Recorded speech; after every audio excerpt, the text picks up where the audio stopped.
तुम दोनों का पढ़ने का इरादा नहीं लग रहा है मुझे। क्या चल रहा है आजकल? अगर ऐसा ही रहा ना तो स्कूल से नाम निकाल कर शादी करवा दूंगी तुम दोनों की, तेरी भी। क्या दादी? बिल्कुल नहीं, मुझे शादी नहीं करनी है। मैं खूब सारी पढ़ाई करूंगी, उसके बाद नौकरी करूंगी। ये क्या कह रही है तू? अब देख लेना दादी, मैं ऐसा ही करूंगी। क्यों रे, इतना तो दिमाग नहीं चलता तेरा? कौन डाल रहा है ये सारी बातें दिमाग में? हाँ, ये तो होना ही था बड़ी मामी, और अभी तो बस शुरुआत है। आगे आगे देखिए क्या होता है। देखिए, आप मुझे बुरा कहें, भला कहें, डांट लें, कोई फर्क नहीं पड़ता, लेकिन सच तो यही है कि जब से ये लड़की, आपकी छोटी बहू आई है ना इस घर में, तब से हमारा परिवार जैसे बदल ही गया है। ए पोल्टू, तेरे ऑफिस जाने का समय हो रहा है ना। सुबह सुबह ये सारा क्या लगा रखा है तूने? जा समय पर ऑफिस पहुंच। बे मतलब परिवार में कलेश करवाना अच्छी बात है क्या? क्या कहा बड़ी मामी आपने? मैं इस घर में कलेश करवाता हूँ? मैंने कहा ना तुझसे बात नहीं करनी, बच्चों से बात कर रही हूँ ना। जा ऑफिस जा। पोल्टू, तेरी बड़ी मामी अगर तुझसे बात नहीं करना चाहती तो जाने देना। क्यों बेवजह जबरदस्ती उनसे बात करने की कोशिश कर रहा है? जब इन्हें तेरी जरूरत थी तो हर पल तेरा नाम जपा करती थी, लेकिन अब तो समय अलग है ना। अब तो पोल्टू नाम भी इनके कान में चुभता होगा। ठाकुर जी, अब जब हम दोनों बात कर रहे हैं तो आपको बीच में टोकने के लिए किसने कहा? और ये बात अच्छी है क्या बच्चों के कान में जहर घोलना? अरे एक ही घर में रहते हैं, रोज का विवाद क्यों करना? और आपसे ये बात किसने कह दी कि पोल्टू का नाम मेरे कान में चुभने लगा है? कुछ भी कहती हैं आप। मैं तो अपनी पोतियों के साथ बात कर रही हूँ, उसे बीच में पढ़ने की क्या जरूरत थी बताइए?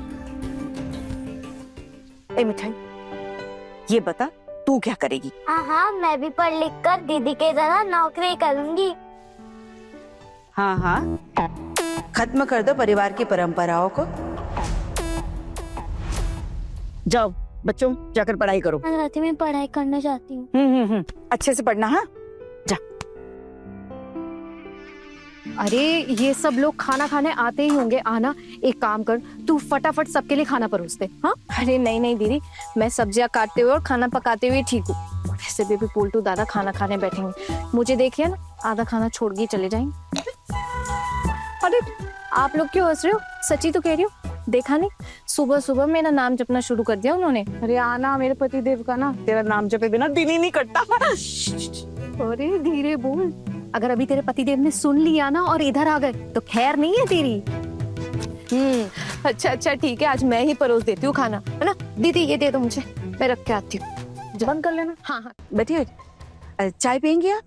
आपकी चौखट पे कदम रखते ही दुर्गा भाभी ने जो जहर का घूंट पिलाया ना, उससे मेरी पूरी प्यास बुझ गई। गिरवी भाभी, जो लोग आपसे मदद लेते हैं वो लेते होंगे, लेकिन हमारे यहाँ से कोई गहने गिरवी रखकर आपसे पैसे उठाने आया है क्या? तो फिर ये बात हम ऊंची आवाज में आपसे कर ही सकते हैं। और आपको तो ये भी पता है कि मेरी सासू माँ को ब्याज से पैसे देने वालों का चेहरा सुबह सुबह देखना पसंद नहीं था। वही नियम आज भी हमारे घर में चल रहा है।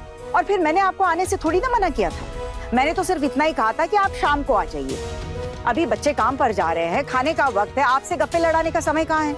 और फिर अब जब ठाकुर जी ने आपसे चाय पीने के लिए कह ही दिया है तो चाय पीकर चली जाइए वसूली के लिए। इस घर से तो आपको कोई वसूली नहीं करनी है। किसने कहा कि इस घर में मुझे वसूली नहीं करनी है?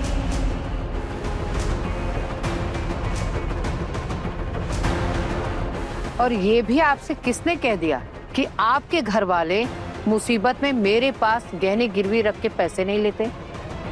आपकी ही छोटी बहू ने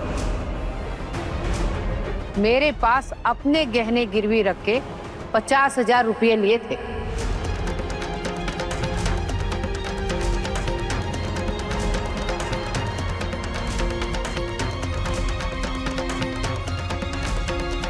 आपकी जन्माष्टमी के पूजा के लिए।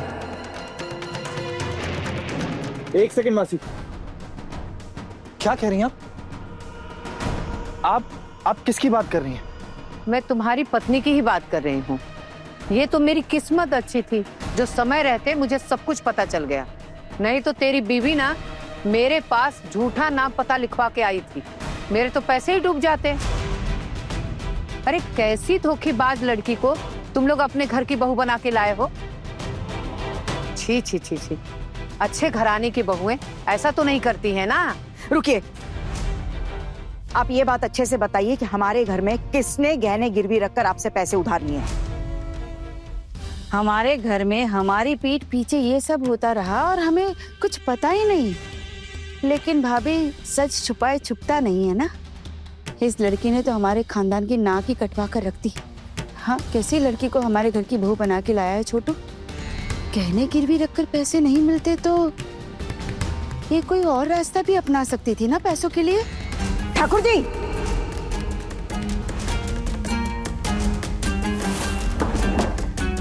आप मुझ पर क्यों चिल्ला रही हो भाभी? मैं तो सच ही बोल रही हूँ ना। अरे मैं तो ये सोच रही हूँ कि आप अब तक चुप क्यों है। और आपको क्या लगता है ये मोहल्ले वालों को नहीं बताएगी? मोहल्ले में हमारी बदनामी नहीं होगी? और उल्टा आप तो उनके साथ बुरा बर्ताव किए जा रही है। बंद करो अपने घर की रामायण और बुलाओ उस लड़की को। नया महीना है, ब्याज के पैसे देने होंगे ना।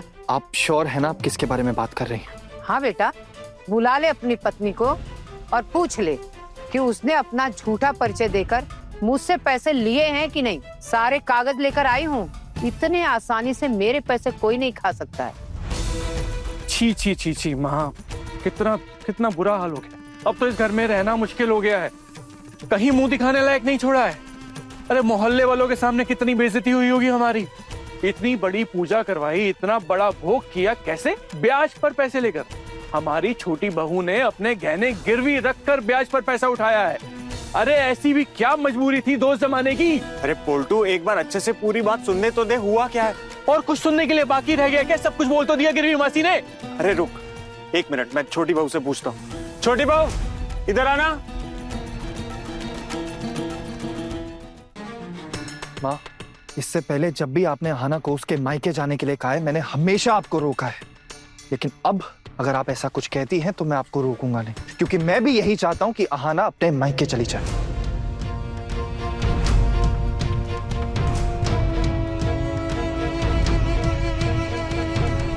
छोटी बहू।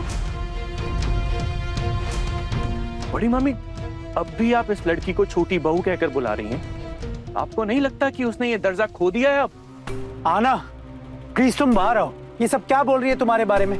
अगर तुम खुद बाहर आके बात नहीं करोगी तो कैसे चलेगा? प्लीज बाहर आओ। आना मत जाओ, दीदी जाना तो पड़ेगा ना।